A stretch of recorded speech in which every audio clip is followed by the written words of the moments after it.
Hello दोस्तों। आज मैं आपके सामने बेस्ट इन्वेस्टमेंट के ऑप्शन शेयर करना चाह रहा हूँ जो इन टर्म्स ऑफ बहुत सेफ हैं and you will get more returns. Actually आजकल मार्केट में there are lot of plans are floated कि वो लेना चाहिए, हमें इन्वेस्टमेंट करना चाहिए। एंड बहुत सारी कंपनी, बहुत सारे बैंक्स ऑफर करते हैं कि retirement plan, you will get better returns. But I believe that कि जो इधर मैंने लिस्ट किए हैं, these are best option in term of returns as well, mitigate risk. So the first return is a PPF account or EPFO or NPS.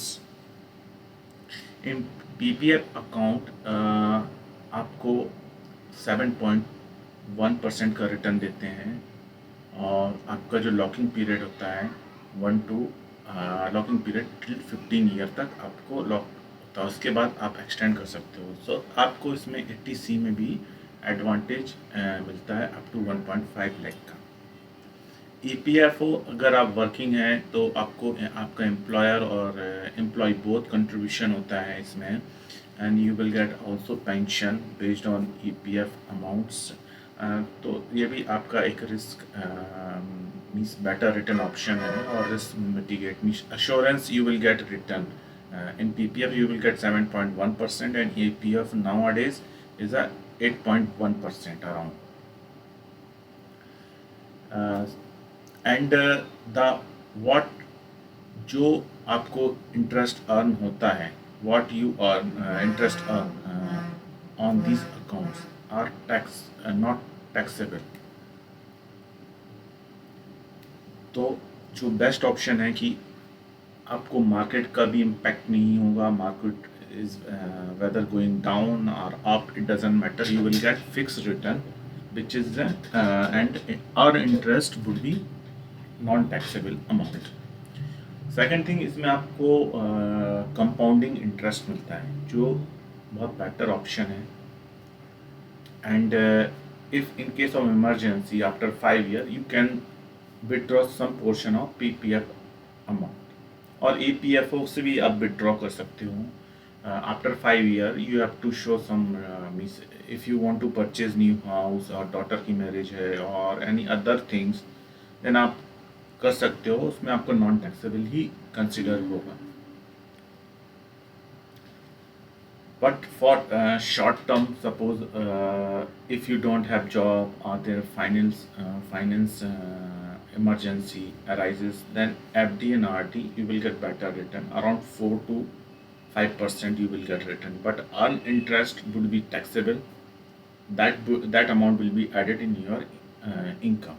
तो जो भी आपका टैक्स ब्रैकेट होगा उसके अकॉर्डिंग आपको टैक्स यू हैव टू पे करना पड़ेगा। एंड मोर देन 50,000 रहेगा देन यू हैव टू पे TDS एज वेल रहेगा। तो शॉर्ट टर्म आपको एटलीस्ट FD में मिनिमम 6 मंथ का अमाउंट होना चाहिए। जो भी आपकी अर्निंग है उसका 6 मंथ का अमाउंट आपके पास FD और RD के फॉर्म में होना चाहिए।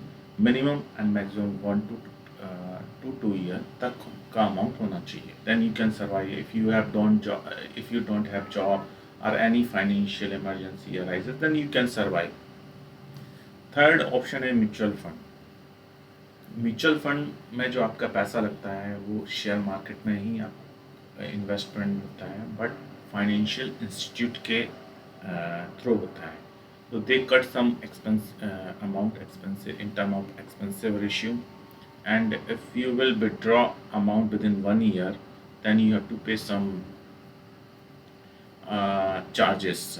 Maybe it will be 1% or 2%, not more than that. It depends on type of mutual fund. But mutual fund में क्या होता है, आपका एक म्यूचुअल फंड में 26 या 30 कंपनी में पैसा लगता है, तो आपका जो रिस्क होता है वो मिटिगेट्स हो जाता है रादर देन स्टॉक्स। स्टॉक्स में आपको रिटर्न्स मिलते हैं, म्यूचुअल फंड से भी ज़्यादा रिटर्न मिलते हैं, और इट डिपेंड्स आप कौन सा स्टॉक्स परचेज करते हो। सम टाइम आप लूज भी कर सकते हो। So stock is having higher risk but better return options. So इसमें आपको एक्सपेंसिव रेशियो के फॉर्म में चार्जेस नहीं देना होते हैं, ना adjust, you can exit any time, कभी भी कर सकते हो। जब आपको सिर्फ परसेंटेज आप ब्रोकेज देना होता है, जो आपके depending on zero the grow और एनी अदर जो ब्रोकर हैं जो चार्ज करते हैं 20 रुपीज़ और वॉट एवर चार्ज। सो अगर आप रिस्क मैट्रिक्स के अकॉर्डिंग देखेंगे तो सबसे कम रिस्क जो होता है पीपीएफ एंड ईपीएफओ, जहां आपको बेटर रिटर्न ऑप्शंस मिलते हैं। एनपीएस में we are not sure, but NPS में जो चीज़ है वो लॉन्ग टर्म ब्लॉक होता है amount up to 60, and after 60 you can withdraw 60% amount and 40% you have to purchase retirement plan from any financial institute. So long term का अगर मैं consider करूँगा, that is also means at on average you will get 10 to 15% return, but PPF and EPF are best option in term of guarantee returns, because आपको जो भी return मिलेगा compounding के ही form में रहेगा। सेकंड थिंग, आपका जो रिस्क अगर रिटर्न रिस्क के फॉर्म में देखेंगे तो एफडी में थोड़ा होता है, क्योंकि एफडी में रिस्क इसलिए एसोसिएटेड होता है, अगर आपका बैंक डूबता है so you can claim up to 5 lakh तक बैंक दे सकता है with respect to 1 CR in number. But अगर बैंक डूबता है, कुछ भी करप्शन होता है, पीपीएफ में आपका बैंक जो भी पैसा जमा सीज नहीं हो सकता, you will get all 100%। So risk is associated with PPF and APF almost 0%, FD में 1 और 2%। देन फिर म्यूचुअल फंड में होता है। म्यूचुअल फंड में क्या होता है, रिस्क होता है बट कम होता है, because your money is invested in diversify companies. तो आपका सपोज 1000 के आपने एसआईपी किया और म्यूचुअल फंड लिया, तो आपका जो पैसा 1000 डिवाइड रहेगा 26 कंपनी में, वो आपकी लार्ज कैप की भी होगी, मिड कैप की भी होगी, स्मॉल कैप की भी होगी। और जो सारा रिस्पॉन्सिबिलिटी होती है म्यूचुअल फंड, जो आपका फंड मैनेजर होता है, they are experts, so they invest, और जब भी कंपनी का अगर फ्लक्चुएशन होता है दे हैव ऑल अपडेट्स, तो उसके अकॉर्डिंग वो इन्वेस्टमेंट में विड्रॉ और invest that money to somewhere else करते रहते। सो ऑन एवरेज अगर आप लॉन्ग टर्म में देखेंगे more than 3 to 5 year, you will gate almost 10 to 30% return. So it depend on mutual fund कौन सा है, large cap, mid cap and small cap. Small cap में आपको ज़्यादा रिटर्न मिलते हैं, बट आपका रिस्क भी एसोसिएटेड ज़्यादा होता है। म्यूचुअल और मिड कैप में आपको रिटर्न ऑन एवरेज मिलते हैं, उसमें भी रिस्क आपका मॉडरेट होता है। On the case of large cap में जनरली आपका ऐसी कंपनी में, ब्लू चिप कंपनी में इन्वेस्टमेंट होता है, जो आपका return 10 to 15% you will get on average. In stocks में आपको रिस्क ज़्यादा होता है, क्योंकि आपने सपोज इन्वेस्ट किया और कंपनी बंद हो गई, then you will lose all your money. So stocks selection करने में आपको बहुत सारे पैरामीटर्स कंसीडर करने पड़ते हैं। कंपनी का क्या परफॉर्मेंस है, उसका कितना कैश, कंपनी कितना कैश इनरिच है, कंपनी के कोई डिबेट तो नहीं है, लोन्स वगैरह तो नहीं है, कंपनी का क्या परफॉर्मेंस रहा लास्ट 5 to 10 ईयर्स, कंपनी की सेल्स ग्रोथ क्या है, वो सब आपको देखना होता है, वो पैरामीटर्स। बट स्टॉक्स में आपको डिविडेंड्स मिलता है, म्यूचुअल फंड में आपको डिविडेंड्स मिलता है, बट वो आपके ग्रोथ जो म्यूचुअल फंड होते हैं उसमें ग्रोथ टाइप का म्यूचुअल फंड ले रहे हैं तो उसमें री इन्वेस्टमेंट हो जाता है। स्टॉक्स में आप रिटर्न 100% भी आप गेन कर सकते हैं, 200% भी कर सकते हैं, गेट और 5% भी करते हैं। There is no limit and there is no assurance. So stock में जनरली प्रेफर करना चाहिए, ब्लू चिप कंपनी में इन्वेस्टमेंट करने के लिए मैं ही प्रेफर करना चाहिए।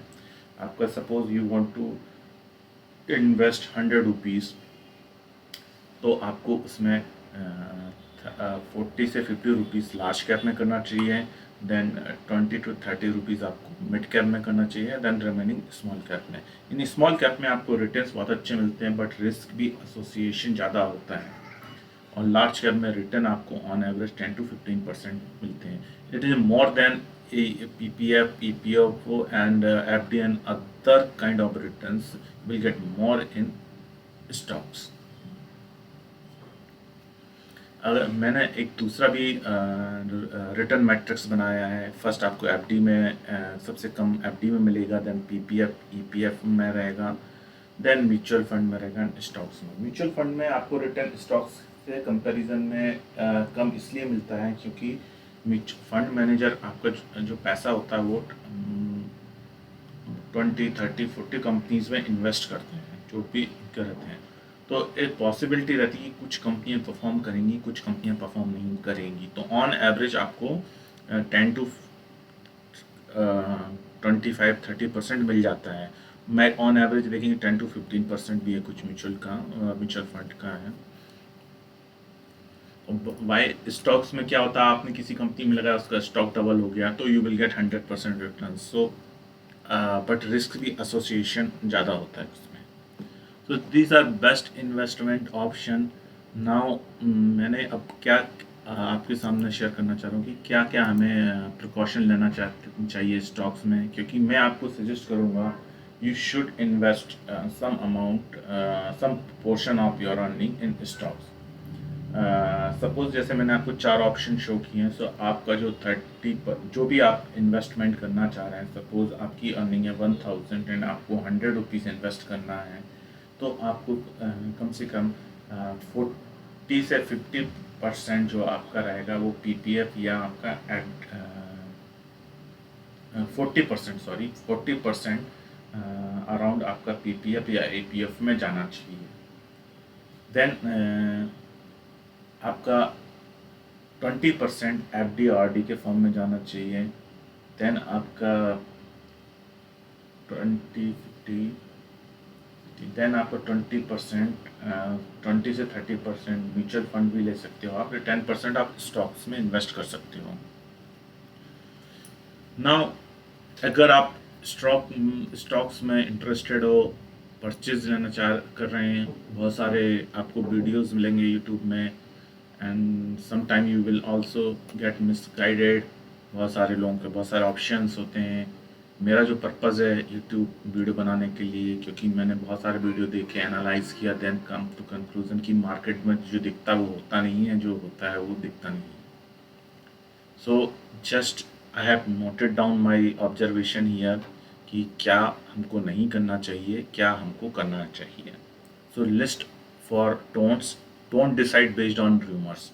मार्केट में कभी कभी आपको न्यूज़ मिलती है कि उस कंपनी में ऐसा इन्वेस्टमेंट हुआ है, या उसको ऐसा कॉन्ट्रैक्ट मिल रहा है, मिल गया है या मिल रहा है, उसका शेयर नेक्स्ट मंथ या नेक्स्ट फ्यू मंथ में काफ़ी डबल रिटर्न देगा या 3 times रिटर्न देगा. ऐसा रूमर्स चलती रहती हैं मार्केट में.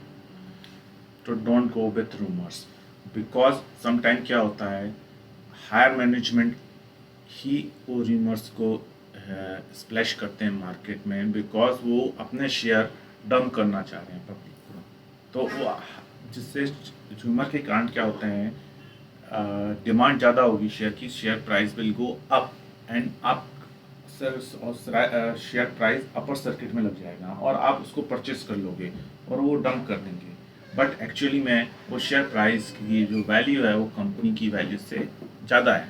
तो इस केस में आप कंपनी के based on rumours you should not purchase any share. Second thing, आपको शेयर परचेज नहीं करना चाहिए लाइक बैंड वैगन, और क्या ट्रेंड चल रहा है कि हम आईटी में परचेज, सब आईटी के परचेस कर रहे हैं तो हमें आईटी के परचेस करना चाहिए. बिकॉज जब भी आप शेयर करो, इस योर ऑन डिसीजन, आपको अपना फ्यूचर के पॉइंट्स ऑफ व्यू कंसिडरेशन करना चाहिए, वो करना चाहिए, कंपनी का परफॉर्मेंस कंसिडरेशन करना चाहिए. आपको कभी ट्रेंड के साथ नहीं जाना चाहिए. कभी आपको शेयर लोन लेके या किसी से उधार लेके बाय नहीं करना चाहिए, because these are unpredictable things. कभी आपने इन्वेस्ट किया है और वो आपका पैसा 2 or 3 ईयर तक भी ब्लॉक हो सकता है. सपोज आपने 100 रुपीज़ इन्वेस्ट किया और आपका 100 रुपीज़ हो गया 70 rupees. Now market got crash, then आप क्या करोगे, आप विड्रॉ करोगे लॉस में नहीं, you should keep your share at least, means if you have invested your money in a good company or in blue chip company, in large cap company, then you should keep for a long time, then you will get. तो उस case में आपको interest, जो loan से बोरो किया है किसी से, तो वो आपको इंटरेस्ट भी देना पड़ेगा और इधर आपका ब्लॉक भी है। सो डोंट डू, जो भी आपका एक्स्ट्रा मनी है जिसको आप भूल सकते हो वो ही इन्वेस्ट शेयर मार्केट में कीजिए। सेकंड थिंग, आपको बेस्ड ऑन योर नीड्स, क्या आपकी ज़रूरत है उसके अकॉर्डिंग आपको स्ट्रेटजी फ्रेम करनी चाहिए। आपको आप बहुत सारे यूट्यूब में या बहुत ज़्यादा जगह पर आपको सजेस्ट करेंगे लोग कि आपको इन्वेस्ट करना चाहिए for long time. As per मेरी understanding it is completely wrong. Long time भी अच्छा होता है, शॉर्ट टर्म भी, is based on your needs. क्योंकि अगर सपोज कुछ कंपनियां 10 ईयर नहीं चली, देन आपका पैसा डूब जाएगा sir. So you have to frame your own strategy कि हमें सेल एंड बाई करना फॉर शॉर्ट टर्म और लॉन्ग टर्म भी विल ग्रो। मेरा सजेशन है कि जो लार्ज कैप कंपनी है उसमें आपको इन्वेस्टमेंट होना चाहिए for long time, like TCS and Wipro, जो भी है। लॉन्ग टाइम जो भी आपका इन्वेस्टमेंट रहेगा वो कम रहना चाहिए, और शॉर्ट टर्म में अगर आपको इन्वेस्ट किया और you are getting more than 15 और 20% profit, you should exit and make profit, book your profit. क्योंकि कभी कभी कुछ कंपनियां 10 ईयर तक नहीं चलती हैं, उस केस में आपका पैसा डूब जाएगा। Last not least, don't take any decision based on watching any video including my. मैं भी जो वीडियो दे रहा हूँ या और दूसरे भी यूट्यूब में चैनल है, कोई भी वीडियो वॉच करने के बाद आप डिसीजन मत लीजिए। क्योंकि मैंने बहुत सारे वीडियो देखे, मेरा भी कहीं इन्वेस्टमेंट है, दे आर सेइंग कि टारगेट प्राइस इतना इतना होगा इस ईयर में, बट जब मैंने देखा तो उसका हाफ हो गया है, अभी मेरा भी पैसा ब्लॉक हो गया है।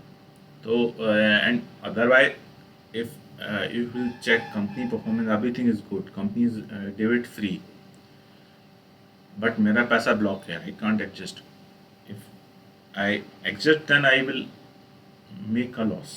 सो जो भी है आपका डिसीजन होना चाहिए, it is completely on decision, कौन से शेयर में हमें इन्वेस्ट करना है, क्या स्ट्रेटजी है, किस सेक्टर में हमको इन्वेस्ट करना है, क्या हमारा कॉम्बिनेशन होगा, इस totally depends on you. Now list for do's. So जब भी आपको परचेज करना, whenever you want to buy share, you should do analysis. आपको कंपनी की पूरी थारोली एनालिसिस करना चाहिए कि कंपनी का क्या प्रॉफिट लॉस है, क्या प्रॉफिट टू अर्निंग रेशियो है, कंपनी की फाइनेंशियल वैल्यू क्या है, कंपनी के फंडामेंटल्स क्या हैं, कंपनी डिविडेंड फ्री है और इन कैश रिच है ना नहीं है, वो आपको सारा चेक करना पड़ेगा। कंपनी की हिस्ट्री, जो हमारी 5 to 10 ईयर की हिस्ट्री है कि कंपनी ने हमें कहाँ कहाँ उनके फ्यूचर प्लान है, कैसे इन्वेस्टमेंट करेंगे, कैसे बिजनेस एक्सपांड करेंगे।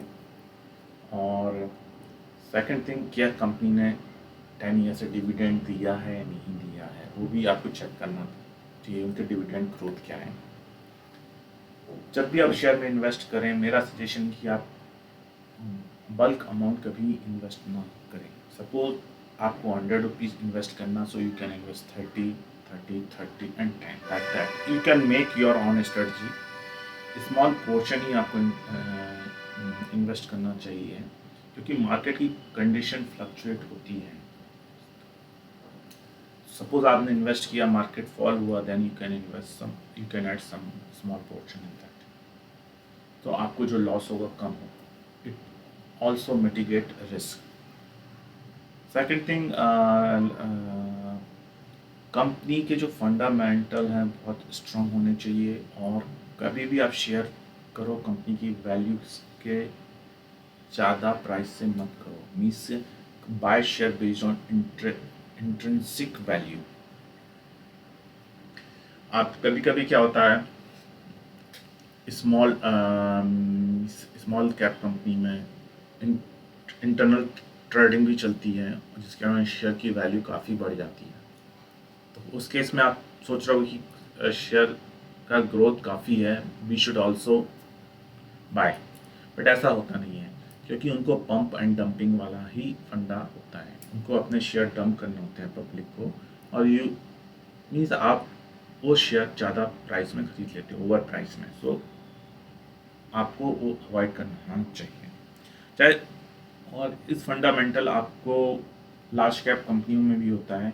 जो वैल्यू है, सपोज आप मोबाइल परचेज करो, उसका अगर 10,000 value, so you should buy 10,000 below 10,000। अगर आपका वो 15,000 हो रहा तो आपको नहीं करना चाहिए, you should avoid that. But कुछ हमारी कंपनीज होती हैं जिनका इंट्रिंसिक वैल्यू ज़्यादा होता है, दे आर फंडामेंटली स्ट्रॉन्ग, उनका performance last 10 year always positive side ही रहा है। Then we have to think.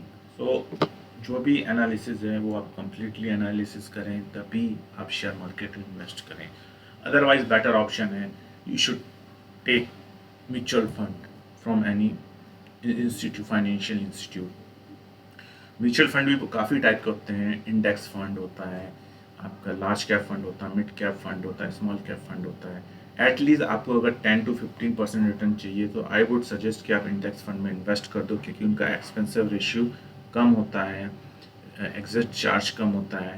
Second thing, उसमें आपको रिटर्न ऑन एवरेज 10 to 15% मिलता है।